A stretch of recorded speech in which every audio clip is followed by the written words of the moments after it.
The National Broadcasting Company presents Eyes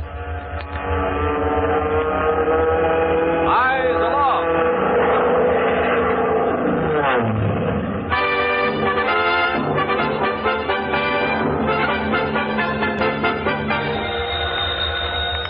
Army flash. 1, single, very low, scene, 4, Grace 9, overhead, east. Eyes aloft, watching the sky, watching for planes flying the lanes up above. Eyes aloft. Eyes Aloft. The 4th Fighter Command of the United States Army Air Forces, in cooperation with West Coast radio stations, presents this series of programs honoring the 150,000 volunteer civilian observers and filter center workers whose round-the-clock vigilance keeps watchful guard of the Pacific Coast against attack by enemy planes. Eyes aloft, night and day, will help protect the USA. Ken Carpenter speaking. Tonight, the 15th edition of Eyes Aloft, a special program. This evening, we devote our entire broadcast to the telling of a truly great American story, the story of the Santa Maria Idea. Many of the Santa Maria, California townspeople have made the trek to Hollywood to be present or participate in this program tonight. And now, may I present your Eyes Aloft narrator, Gain Whitman.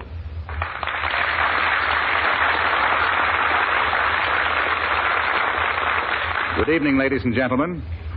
This summer, 2 Santa Maria Valley civilian organizations both found themselves facing problems.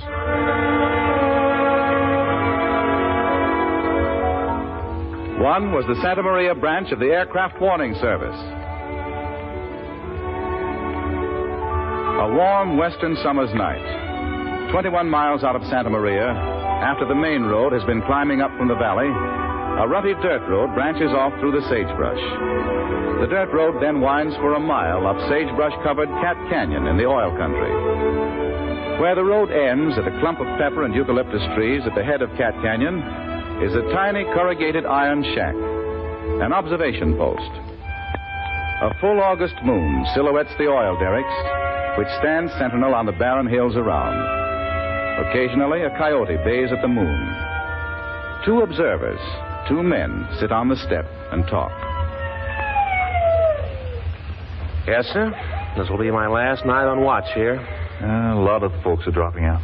Yeah, but I don't think anybody wants to give up. Of course not. I'd like to keep on. This is a good thing. Your tires are shot, huh? Yeah. Tube's about to come through the fabric on my left rear. Well, I got about 6,000 left in 3 of my tires. The other one isn't so hot. How's your spare? No spare. Oh. Well, how are you going to keep coming up here? I'm not. Much longer. Say, what's going to happen if observers can't keep driving to these posts? I don't know. This aircraft warning service is pretty vital to the Army, I guess. Well, I guess it's pretty vital to the whole country. Well, the Army better do something about transportation for observers or... Wait a minute. Listen. Coyote? Oh, plane, I think. Oh, yeah. Plane. Coming from the... Oh, look. You can see it. Yeah. Sure shines silver in the moonlight tonight, huh? Yeah. What if it didn't shine? What if it were black? Black? Jap Zeros are painted black. Yeah. And what if we or somebody weren't here to report it some night? A Jap invader. Well, a man can't walk 22 miles to this post. Yeah.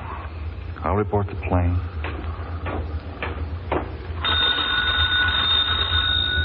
What if that Army flag. What if that were a Jap Zero? And nobody had tires. Nobody were here to report it. Gosh.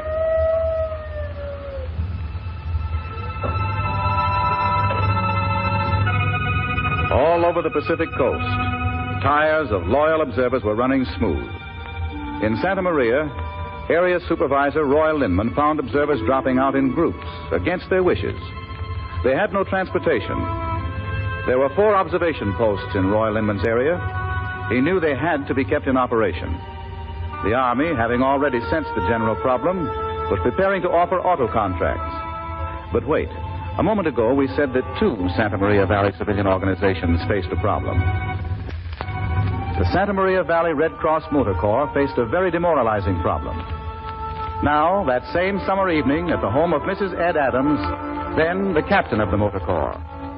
The Adamses were sitting out on their front porch for a breath of cool air. Ed was kidding his wife. Looks to me as if you girls are sort of like the fellow who got all dressed up and had no place to go. Well, the motor corps is an emergency unit, Ed. You mean you have to sit back and wait for a flood or a tornado or the Japs to drop a bomb on us before you can do anything? No, the motor corps is doing certain things now. Like what? Well, we transport food to needy families. And Gee, Edna, you're captain of the outfit, and you don't actually have anything for your girls to do, do you? No, Ed, and I'm worried about it. People have to be doing things to keep their interest up. It was different when we were all busy taking our training. Oh, sure, the advanced first aid training. And then later, when they were taking their 20-hour motor mechanics course. The ladies were coming home looking like grease monkeys. Gosh, Edna, I don't know. Don't know what? I've never seen you so interested in anything before. I love this motor corps work, Ed. Well, Edna, I'm not trying to give advice, but your motor corps is all trained now. It's raring to go. But it has to have some worthwhile service to perform, or... Well, several of the ladies and I have talked about the problem, but what can we do? What can the motor corps do? What can the Red Cross Motor Corps do here? We're ready, you know. What about it, Ed? Search me. If there was just something we could do. Something. Yes, 2 Santa Maria Valley civilian organizations, each with an immediate problem. They were both destined for possible failure. One August morning, in the office of Roy Lindman, the area supervisor, things were looking darker than usual. Roy's secretary, Mrs. Marion Hardy, was getting out letters to observers. I'm almost afraid to answer that doggone phone this time. Want me to stop typing, Roy? Well, I never can hear over your racket, Marion. What if this is another downhearted chief observer who... hello? Roy Lindman? Yeah? Alex Strockett. How are you, Alec? I'm terrible. 3 of my best observers up at Fox and Canyon Post just had to quit. Oh, my gosh. Tires? I know tires. They can't get there. I can't seem to line up enough observers to keep my post covered. Some of them are working 6 and 8 hour shifts now. What'll I do, Roy? Oh, honest, Alec, I don't know. Hold on to those you've got. I've heard something about the Army trying to work out some deal where they're going to let contracts for cars to haul observers. Well, the Army better do something. But the aircraft one in service is going to be a dead dog. Well, I'll check, Alec. I'll get in touch with you as soon as I have some information. Okay, Roy. But you better get busy if we're going to hold together. I'll talk to you later. So long, Alec. Oh, gosh. More trouble? Alex Stratton, Fox and Canyon Assistant Chief Observer. 3 of his observers had to quit. I was just thinking, Roy. And Mrs. Michael says 9 of her Cat Canyon observers have dropped out. Roy, I have an idea. What, Marion?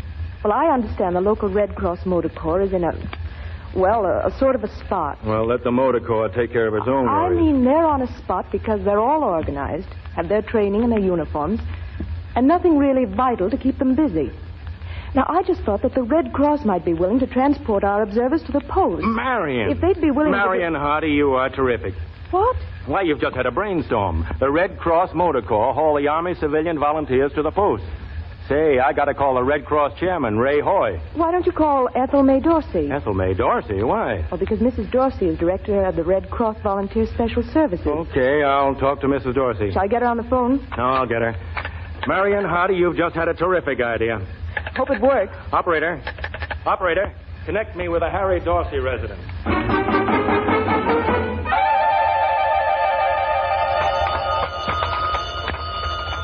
Oh, I'll never get the breakfast dishes done this morning. Hello. Mrs. Dorsey? No, this is the housekeeper. Mrs. Dorsey is outside trying to work in the garden if the phone would leave her alone. I'm sorry to bother, but tell her it's Roy Lindman. Yes, Mr. Lindman, just a minute. Mrs. Dorsey? Yes? Telephone again. Oh, dear. Well, tell them I'll try It's Mr. Lindman. He says it's important. All right. Coming.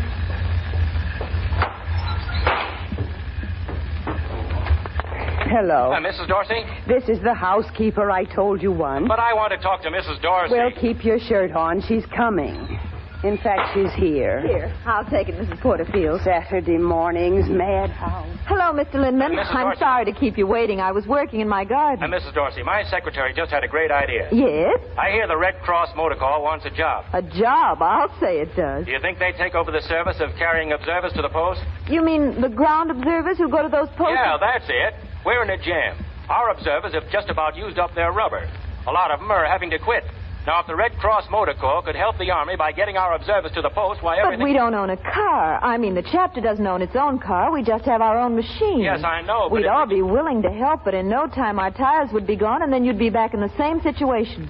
I wonder Mrs. if... Dorsey, will you let me talk a minute? I'm sorry. I'm just so excited about the idea. It's wonderful. Mrs. Dorsey, I think the Red Cross can get a requisition for a car for this work, and the Army will pay your mileage. Really wonderful. I'll call Percy Heckendorf in Santa Barbara. What's the district attorney got to do with this? Percy is the Aircraft Warning Service County Director. Percy may have some last-minute word from the Army. Well, be sure and let me know, Mr. Lindman. I'll call you back by and by. Well, in the meantime, I'll call the executive secretary over at the chapter. You mean Fred Howe? Yes, I'll find out what he thinks about it. Oh, this is wonderful. Glad you're enthused, Mrs. Dorsey. Talk to you later. Bye. Goodbye.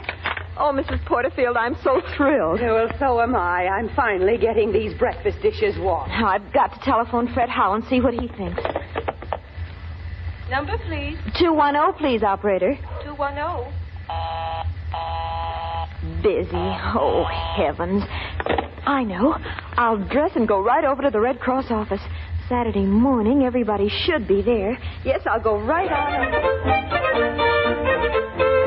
It was a good idea to have the Red Cross Motor Corps drive the observers to the various posts in the area if it could be worked out.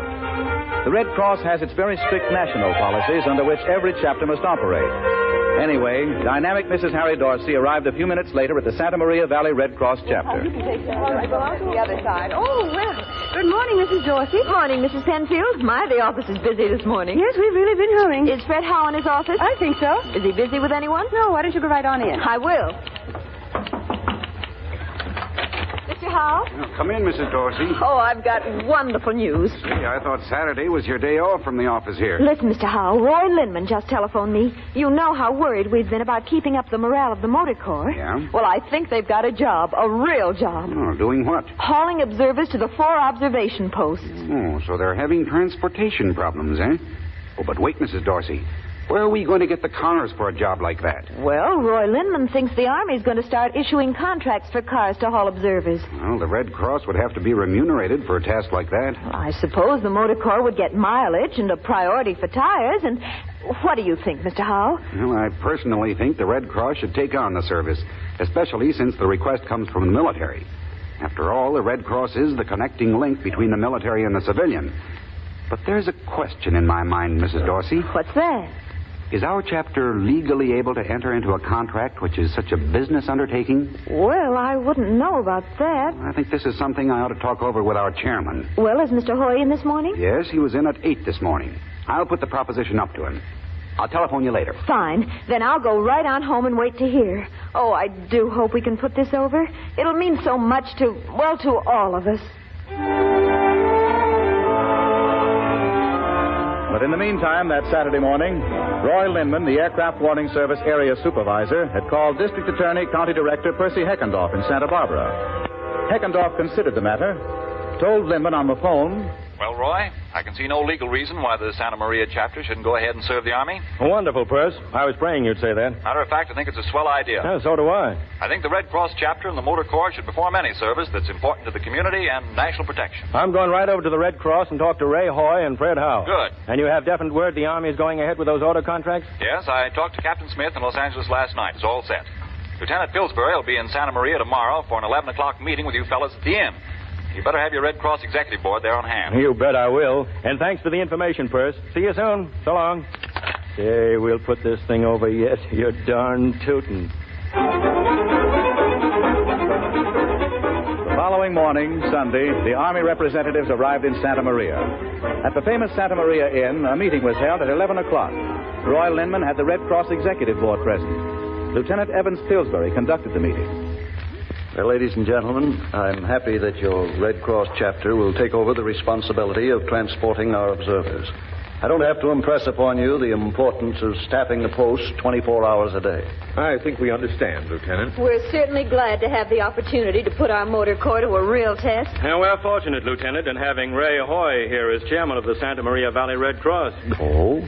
Yeah, Mr. Hoy has been one of my observers out at the Cat Canyon post. Yes, and my tires are just about to the point where I have to reserve the last bit of rubber on them for emergencies. Well, didn't you tell me that that's a 44-mile round trip up to Cat Canyon, Mr. Hoy? 44 miles, Mr. Howe. Right. Say, incidentally, we better figure out how many miles the motor corps will have to drive a month. You know, Lieutenant? I think Roy Lindman has that figured out quite accurately. Roy, will you report? Yeah. Let me get my papers out. I suppose we'll have to buy a second-hand car. I think a second-hand car will be very adequate, Mrs. Dorsey. Nothing fancy, just good transportation. Here we are. Now, let's have the figures, Roy. Well, there are 4 posts in operation to which observers will have to be transported 24 hours a day and night. I figured all the distances, and conservatively, the motor corps will have to drive, well, hold your breath, folks. Well, how much, Roy? 10,000 miles a month. What? 10,000? You're taking on a real job, people. Why, that's 120,000 miles a year. Hey, we'll need a brand new car. Oh, but how can we get a new car? The Army will assist you in obtaining any model you want, except, of course, such models that have been frozen by the government. Well, then I'll call a full board meeting of all the officers and directors of the chapter for tomorrow morning at 9 a.m.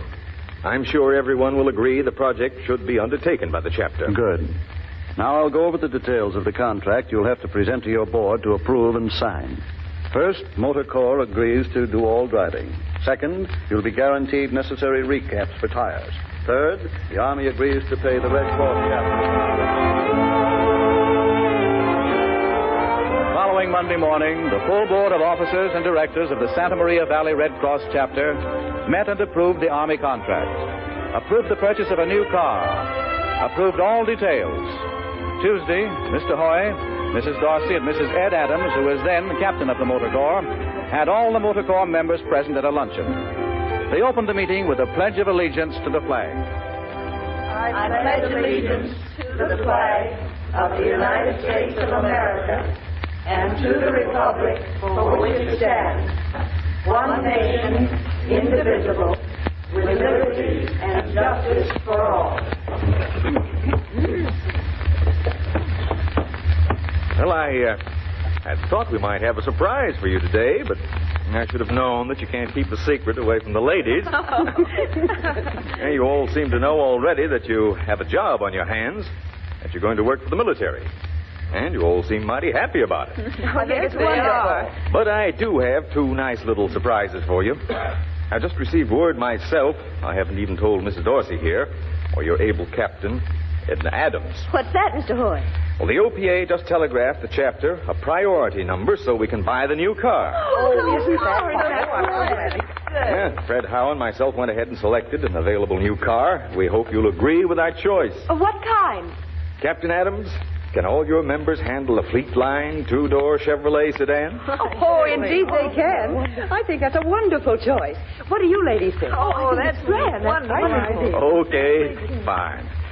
Now you have the car. We'll leave the rest up to your captain.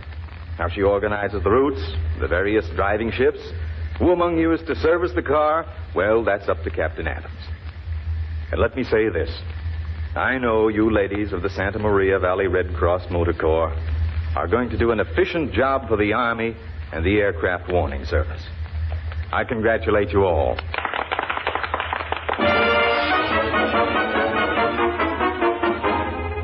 The captain of the Motor Corps, Edna Adams, went to work at once. Schedules were assigned. A central place to store the car was arranged for. Motor Corps members were appointed to service the car. And on the morning of September 16th at 5 minutes to 5 a.m., the first load of observers were dropped off at the Cat Canyon post by the Red Cross Motor Corps.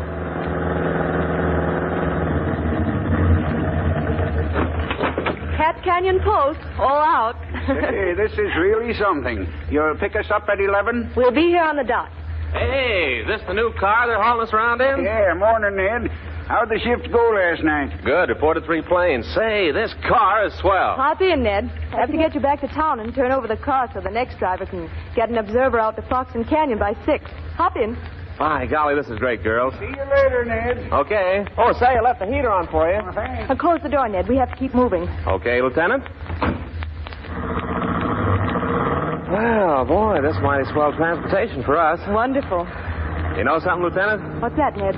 I was really up against it. If you motor corps gals hadn't started doing this, well, I wouldn't have been able to keep on as an observer up here. Tire trouble? Tire trouble? Say, my brother had to drive me up here last night in his car. I haven't got any more tires. I just had to put my car up for the duration. Oh, that's too bad. Well, I'll get around town okay. Now that you Red Cross Motor Corps gals have taken this up, well, all of us observers will be able to keep our regular watches at the posts. You women are certainly to be congratulated. You know something, Ned? What's that, Lieutenant? Well, we're all kind of proud of ourselves. It's good to have something important to be doing. I guess if we all fight a little, America will win this war yet.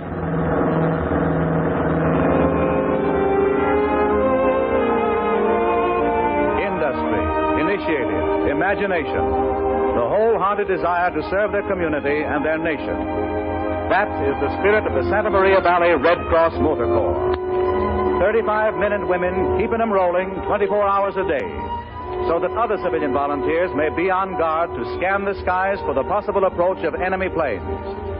Yes, that is the true spirit of Santa Maria.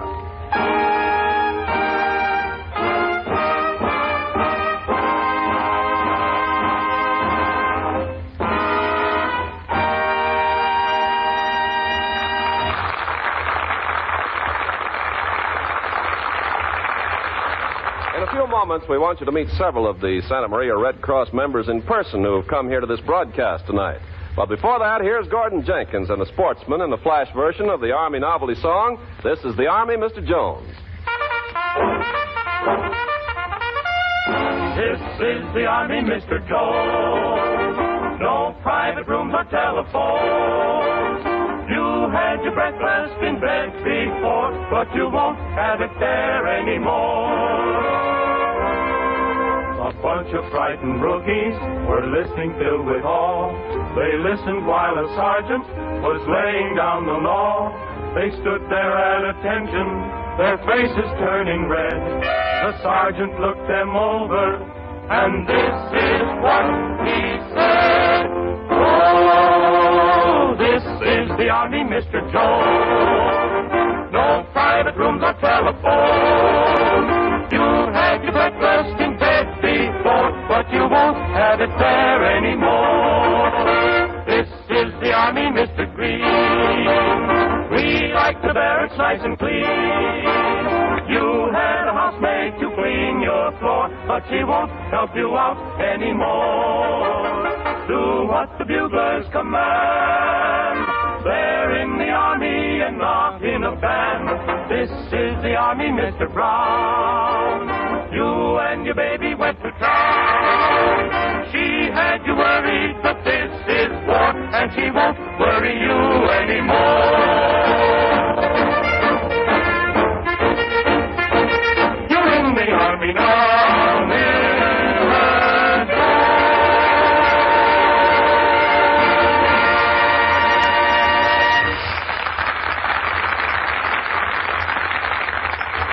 Here now, we want you to meet in person some of the diligent workers, the people who put into force and action the Santa Maria idea. Ken Carpenter, will you take over? Glad to, Gain. Well, first, I want you to meet Roy Lindman, the Santa Maria Area Supervisor for the Aircraft Warning Service. Roy, how are things going up in your territory now that the Red Cross solved your transportation headaches? I don't have any more headaches, Ken. Everything is running smooth as a die.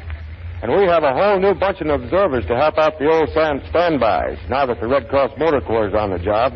I'm satisfied. And I say thanks. And thanks to you, Roy Lindman. The Army tells me you've done a consistently excellent job up in your area. Now, Mrs. Harry C. Dorsey, would you step up to our microphone, please? Yes, Mr. Carpenter. You're chairman of the Volunteer Special Services of the Santa Maria Red Cross chapter, aren't you, Mrs. Dorsey? Yes, and I'm especially proud of the work our motor corps is doing. I think now that the story has been told over the radio tonight, It may suggest to other communities to do the same. Well, I think other towns and communities would do well to follow the Santa Maria idea. Well, if any other Red Cross chapter on the coast is interested and would like to write us and ask questions about problems of organization and such, they are welcome to do so. That's a generous offer. Whom will they address? Just address the Red Cross chapter, Santa Maria, California. Well, thank you, Mrs. Dorsey. And now this lady in the handsome uniform of the Red Cross Motor Corps. You're Mrs. Ed Adams, who originally organized the Santa Maria Motor Corps? Yes, I organized the group. I saw them through their initial training. Well, but I understand that you aren't captain of the Motor Corps now, Mrs. Adams. No, that just about broke my heart when it happened. Well, but what did happen? I mean, you certainly put in a lot of hard work organizing the Corps. Well, a month or so ago, it was announced that my husband's company was transferring him to another town. I resigned as captain, and Mrs. Longwell was appointed. Ed and I were ready to pack our household belongings and leave Santa Maria. But your husband's plans were obviously changed? Yes, and we didn't go. Mrs. Longwell took over the captaincy of the Corps and has handled it like a veteran. She is a fine leader, and they all like and respect her. Well, you still work with the Motor Corps, Mrs. Adams? Oh, yes, indeed. I drive my regular shifts and help out every way I can. I wouldn't give up the Motor Corps for anything. Well, thank you. And you are the new captain, Captain Longwell? Yes, Mr. Carpenter.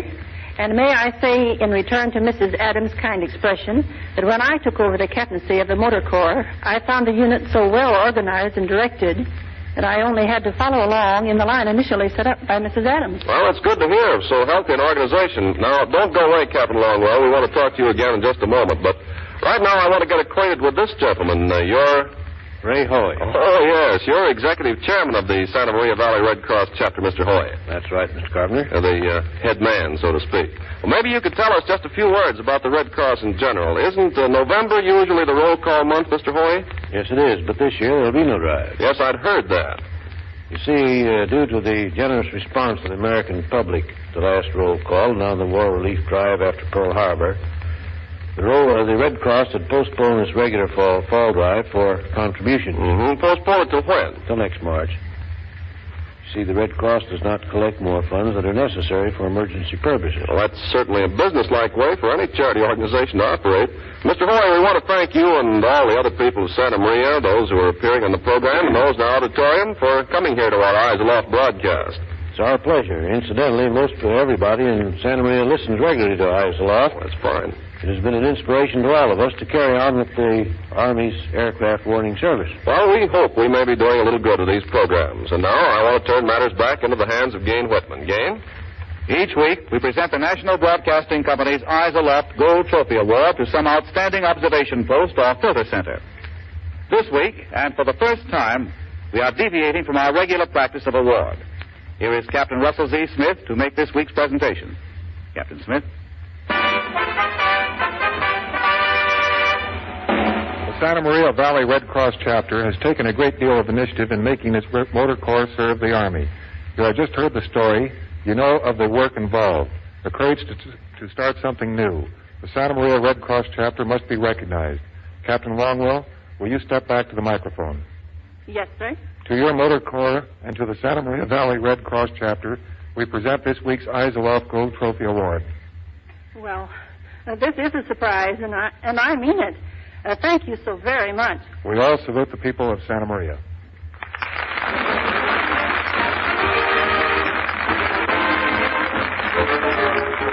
Jane Whitman saying good night for the 150,000 Aircraft Warning Service civilian volunteers who keep constant vigil of our home front so that America will be safe from any attack by air. Good night.